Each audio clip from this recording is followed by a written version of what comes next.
Hello दोस्तों, स्वागत है आपका अपने यूट्यूब चैनल ISPCS एकेडमी में। इस वाले वीडियो में हम लोग जो है आपके जो UPSSC आपका वीडियो का पेपर जो आपका री एग्ज़ाम होने वाला है, तो उसी जो है एग्ज़ाम को आपके ध्यान जो रखते हुए आपके लिए जो है प्रीवियस ईयर के जो भी पेपर हुए थे, तो उन पेपर का जो है हमारे चैनल पर जो है आपको जो है सॉल्यूशन भी मिलेगा और उसके लिए आप लोगों को प्रैक्टिस सेट भी हमारे चैनल पर मिल जाएंगे। तो चैनल को पहली बार विजिट करें तो हमारे चैनल को सब्सक्राइब करिए, वीडियो पसंद आए तो वीडियो को लाइक करिए।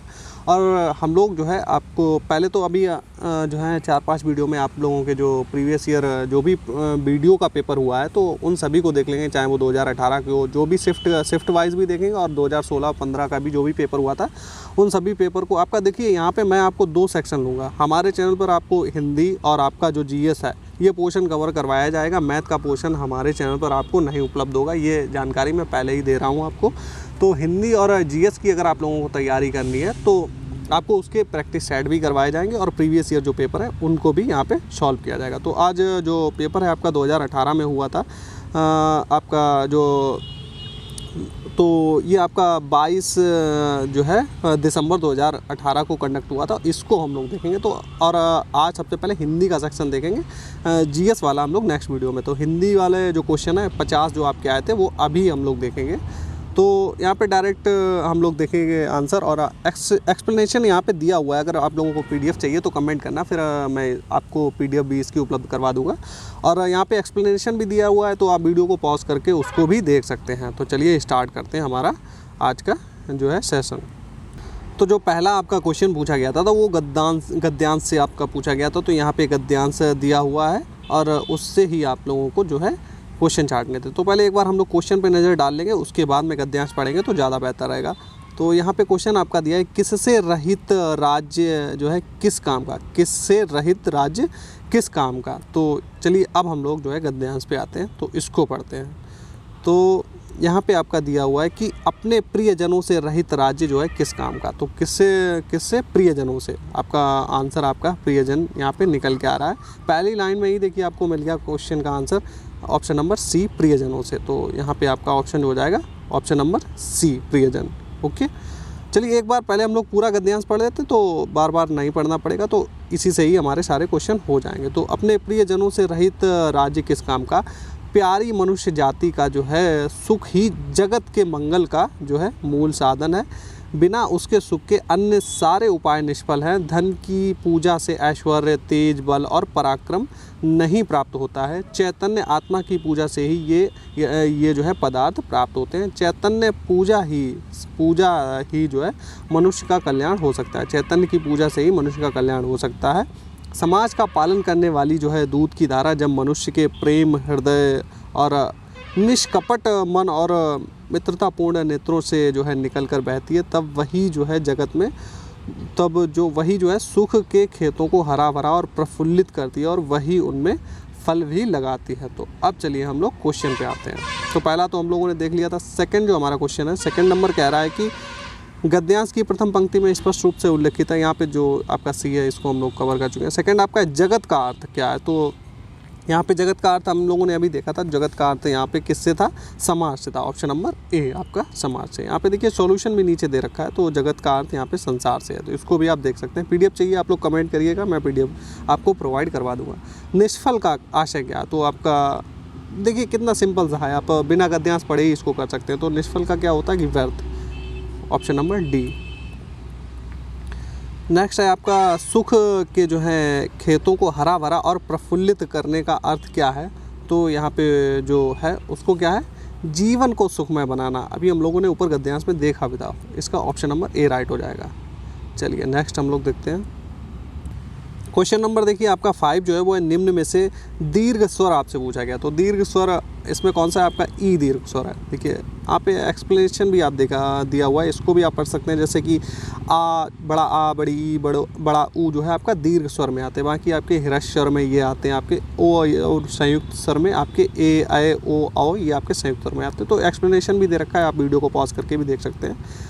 चलिए नेक्स्ट आपका है, निम्न में से अंतः जो है अंतस्थ व्यंजन कौन सा है। तो अंतस्थ व्यंजन आपका कौन सा, ऑप्शन नंबर C बा जो है आपका अंतस्थ व्यंजन में आता है।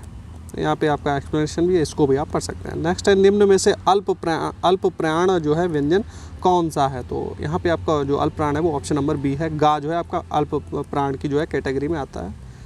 तो यहाँ पे दे रखा है कि कौन से आपके अल्प प्राण में आते हैं, तो इसको एक्सप्लेनेशन को आप पढ़ सकते हैं। नेक्स्ट है कि निम्न में से घोष जो है आपका वर्ण कौन सा है? तो घोष आपका इनमें से कौन है? ऑप्शन नंबर ए जा जो है आपका घोष वर्ण में आता है।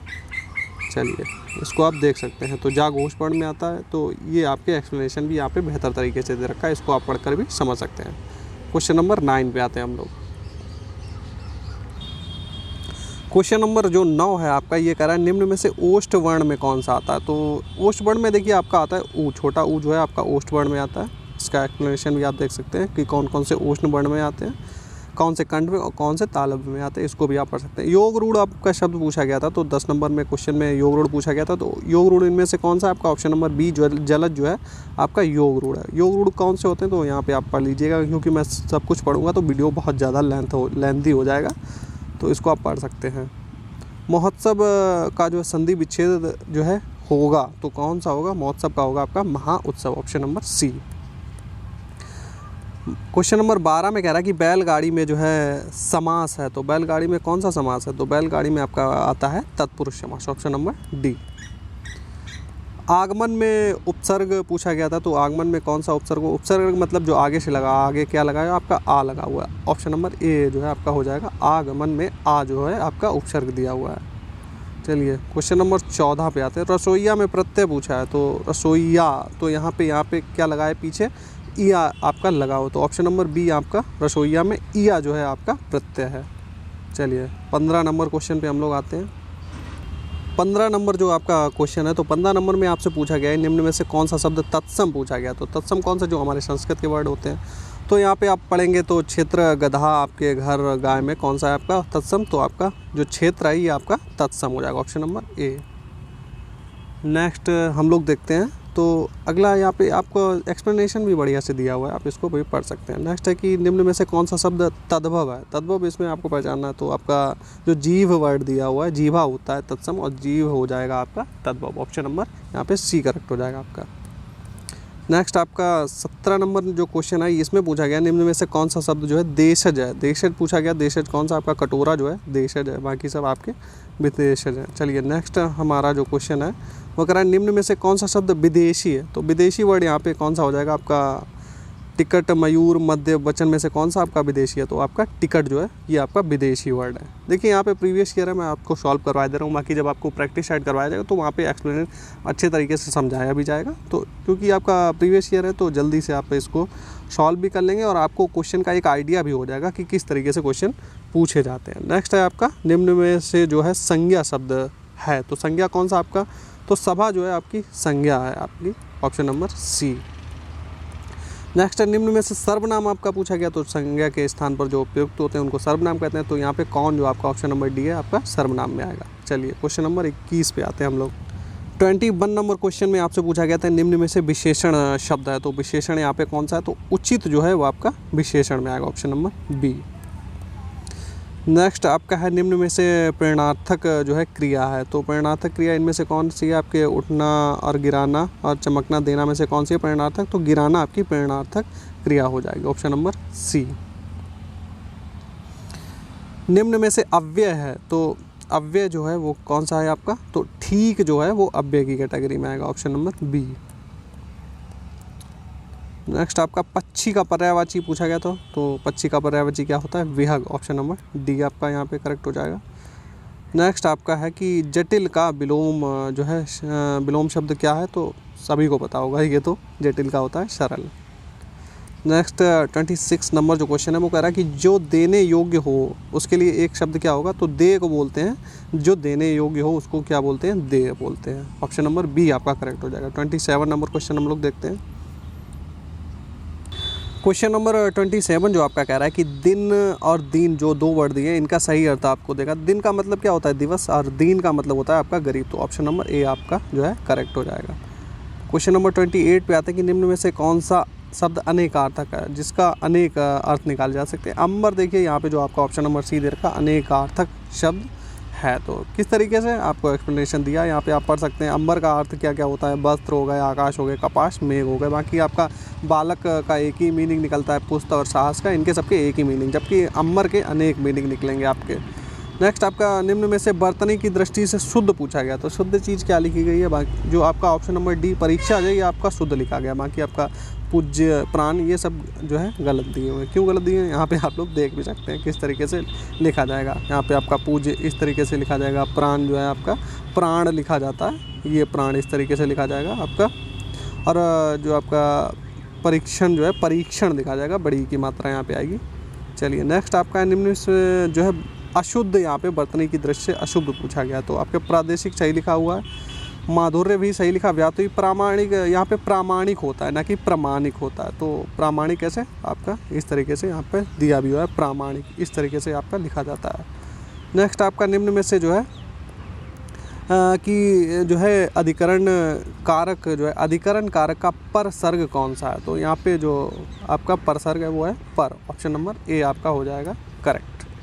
क्यों हो जाएगा यहाँ पे आपका दिया भी हुआ है। चलिए नेक्स्ट हम लोग क्वेश्चन देखते हैं 32।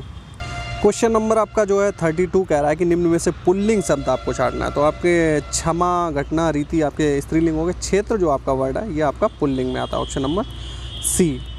नेक्स्ट आपका निम्न में से स्त्रीलिंग अब हम लोगों को देखना है, तो स्त्रीलिंग हम लोग देखते हैं। आपका लेख हो गया, तो यहाँ पे लेख, दुख, स्पर्श ये आपके पुल्लिंग में आते हैं। गरिमा जो है आपका वर्ड स्त्रीलिंग, नाम से ही लड़कियों का नाम भी होता है गरिमा, तो इस तरीके से भी आप इसको देख सकते हैं। किसका प्रयोग सदैव बहुवचन में होता है, तो जो आपका दर्शन वर्ड है इसका प्रयोग हमेशा ही बहुवचन में किया जाता है, ऑप्शन नंबर ए। निम्न में से जो है भूतकाल का उदाहरण, तब देखिए कितना यहाँ पे इजी क्वेश्चन पूछा गया था। अब यहाँ पे हूँ आपका है पड़ेगा, या आपके फ्यूचर में होगा, था लगा हुआ है, सिंपल सा पहचाना था। भूतकाल है आपकी पास्ट में आपका राम घर गया था, ऑप्शन नंबर बी यहाँ पे आपका करेक्ट हो जाएगा। नेक्स्ट आपका निम्न में से भाववाच्य आपको पहचानना, किस में भाव प्रकट हो रहा है, तो मोहन पुस्तक पढ़ता है, श्याम पत्र लिखता है, पत्र लिखा जाता है, तो इसमें कोई नहीं, मोहन से बैठा नहीं जा रखता, इसमें भाव एक तरीका की, या तो वो बीमार है या तो वो थक गया है, तो इसमें एक भाव प्रकट हो रहा है कि उससे बैठा नहीं जा रहा, ऑप्शन नंबर सी आपका यहाँ पे करेक्ट हो जाएगा। चलिए नेक्स्ट क्वेश्चन नंबर 37 हम लोग देखते हैं। निम्न में से कौन सा वाक्य मिश्र वाक्य, तो आपके ऑप्शन यहाँ पे हैं कि विद्वान सब जगह पूजा जाता है, अच्छा लड़का माता पिता की आज्ञा, ये जो है मिश्र वाक्य में नहीं, ये तो सिंपल वाक्य में आता है। चलिए बाकी दो भी हम लोग ऑप्शन देख लेते हैं। तो यहाँ पे बाकी आपका सी दे रखा है कि पुस्तक राम की थी, और जब सवेरा हुआ तब हम लोग बाहर गए, तो यहाँ पे दो वर्ड, जब सवेरा हुआ तब हम लोग बाहर गए ना, तो यहाँ पे दो हो जाए, वर्ड जो है ये हो जाए, तो मिश्रित वाक्य आपका कौन सा होगा, ऑप्शन नंबर डी आपका मिश्रित हो जाएगा। चलिए नेक्स्ट हम लोग क्वेश्चन देखते हैं। नेक्स्ट आपका जो क्वेश्चन दे रखा है 38 नंबर, इसको हम लोग देख लेते हैं। तो 38 में कह रहा है कि मैंने विद्यालय जाना है, तो वाक्य में अशुद्ध अंश कौन सा है, तो यहाँ पे क्या होगा, मैंने विद्यालय जाना है या फिर मुझे विद्यालय जाना, तो मुझे विद्यालय जाना है यहाँ पे, तो मैंने आपका गलत हो जाएगा, ऑप्शन नंबर ए जो है आपका यहाँ पे गलत दिया हुआ है, अशुद्ध दिया हुआ है। चलिए नेक्स्ट जो आपका दिया कि प्रश्न चिन्ह आपको जो है पूछा था, इसमें से कौन सा प्रश्न के जो है यूज़ होता है, तो आपका ऑप्शन नंबर बी सभी को मालूम होगा। नेक्स्ट आपका है कि आसमान फट जाना, जो आपका मुहावरा है, तो ये किसके लिए यूज होता है, तो ये यूज़ होता है देखिए आपके लिए, अचानक जब आफत आ जाती है तो उस तभी हम लोग कहते हैं कि आसमान फट गया, या फिर अचानक से आसमान जब फटता है तो एकदम से अचानक से भारी मात्रा में वहाँ पे पानी आता है, तो इसी को बोला जाता है अचानक आफत आना को बोलते हैं आसमान फट जाना। नेक्स्ट आपका है कि स्वावलंबी हो जाने के लिए, तो ये किसके लिए यूज़ होता है, स्वावलंबी होना, तो पैरों पे खड़ा होने का मतलब स्वावलंबी होना, option number C. Question number 42 पे आ जाते हैं हम लोग। क्वेश्चन नंबर 42 देखते हैं कि यहाँ पे दिया हुआ है आपकी बोए पेड़ बबूल के, तो आम कहाँ से हो, यहाँ पे इसका अर्थ क्या होता है कि जैसा कर्म करोगे वैसा ही फल मिलेगा। अगर आप बबूल के कांटे बोओगे तो आपको बबूल के कांटे ही मिलेंगे, नहीं आम का पेड़ लगाओगे तभी आपको आम खाने मिलेंगे। जैसा कर्म करोगे वैसा ही फल मिलेगा, ऑप्शन नंबर बी यहाँ पे करेक्ट हो जाएगा। नेक्स्ट आपका क्वेश्चन नंबर 43 पे आते हैं कि लाभ ही लाभ के लिए जो है अर्थ सही, इसका जो है मीनिंग या फिर लोकोक्ति किसके लिए होते हैं, 5 उंगलियां घी में है, कहते हैं कि आपकी तो 5 उंगलियां घी में है, यानी कि आपको तो लाभ ही लाभ है, कहीं से भी हानि नहीं है, ऑप्शन नंबर ए करेक्ट हो जाएगा। नेक्स्ट आपका मूल पाठ जो है आपका व्याख्या के अनुवाद कहलाता है, मूल पाठ का व्याख्या के साथ जो है अनुवाद क्या कहलाता है, तो व्याख्या के सहित अनुवाद हो जाएगा, तो यहाँ पे क्या हो जाएगा व्याख्या अनुवाद, ऑप्शन नंबर डी आपका यहाँ पे करेक्ट हो जाएगा। 45 नंबर कह रहा है कि ब्रज जो है हिंदी की किस उपभाषा के अंतर्गत आती है। तो किसके अंतर्गत आएगी, तो ये आपकी आएगी पश्चिमी हिंदी के अंतर्गत। ऑप्शन नंबर सी, ब्रज आपकी आएगी पश्चिमी हिंदी के अंतर्गत। चलिए क्वेश्चन नंबर 46 पे आते हैं। क्वेश्चन नंबर 46 आपका जो कह रहा है कि अमेंडमेंट के लिए सटीक हिंदी अनुवाद। तो अमेंडमेंट का यहाँ पे हिंदी अनुवाद पूछा गया। क्या होता है अमेंडमेंट, सभी को पता है, संशोधन को बोलते हैं अमेंडमेंट। 47 नंबर क्वेश्चन पे आते हैं। तो सूर सागर के रचयिता आपसे पूछे गए थे कि सूर सागर जो है किसने लिखी है, तो ये इसके रचयिता हैं Surdas ji. Option number D. और इनकी और भी जो हैं, इनको भी आप याद रखिए, सूर सागर, सूर सावली और साहित्य लहरी, ये भी इन्होंने ही रचनाएं इसकी की हैं। निम्न में से रीति काल का कवि किसको कहा जाता है, तो बिहारी जी जो हैं आपके रीति काल के हैं। बाकी आपके जो जयशंकर प्रसाद, सूर्यकांत त्रिपाठी निराला, सुमित्रा नंदन पंत, ये छायावादी कवि की श्रेणी में आते हैं। यहाँ पे दिया हुआ आप इसको पढ़ सकते हैं। नेक्स्ट है कि उसने कहा था, ये जो है कहानी के लेखक पूछे गए। इस कहानी के लेखक कौन है, तो चंद्रधर शर्मा गुलेरी जी ने लिखी थी, उसने कहा था। ऑप्शन नंबर बी आपका यहाँ पे करेक्ट हो जाएगा। नेक्स्ट आपका उर्वशी जो है किसका काव्य है, तो उर्वशी किसका काव्य है, तो उर्वशी लिखा है आपका रामधारी सिंह दिनकर ने। ऑप्शन नंबर सी आपका करेक्ट हो जाएगा। देखिए हिंदी के आपके 50 क्वेश्चन हो चुके हैं। बाकी आपके इनकी अन्य जो रामधारी सिंह दिनकर की रश्मि रथी, ओंकार, कुरुक्षेत्र, परशुराम की प्रतिज्ञा और हाहाकार, इसको भी आप लोग देख सकते हैं। वीडियो कैसा लगा आप लोग अपना फीडबैक या फिर सजेशन ज़रूर दीजिएगा, जो भी हो आपका। और नेक्स्ट वीडियो में हम लोग इसी शिफ्ट का जो जीएस का जो आपका पोर्शन था उसको भी जो है कवर करेंगे। मैं पहले भी बता चुका हूँ, फिर से एक बार रिपीट कर दे रहा हूँ आपको, जीएस और हिंदी ही हमारे चैनल पर आपको प्रोवाइड कराई जाएगी। रीजनिंग का जो है पोर्शन आपका नहीं यहाँ पे कवर कराया जाएगा, तो ये मैं पहले से ही आपको इन्फॉर्म कर दे रहा हूँ। तो हिंदी हो गया। अब हम लोग नेक्स्ट जो आपका वीडियो बनेगा वो आपका जो है जीएस के जो 50 क्वेश्चन हैं उनको हम लोग देख लेंगे इसी शिफ्ट में जो पूछे गए थे। चलिए हम लोग मिलते हैं नेक्स्ट वीडियो में।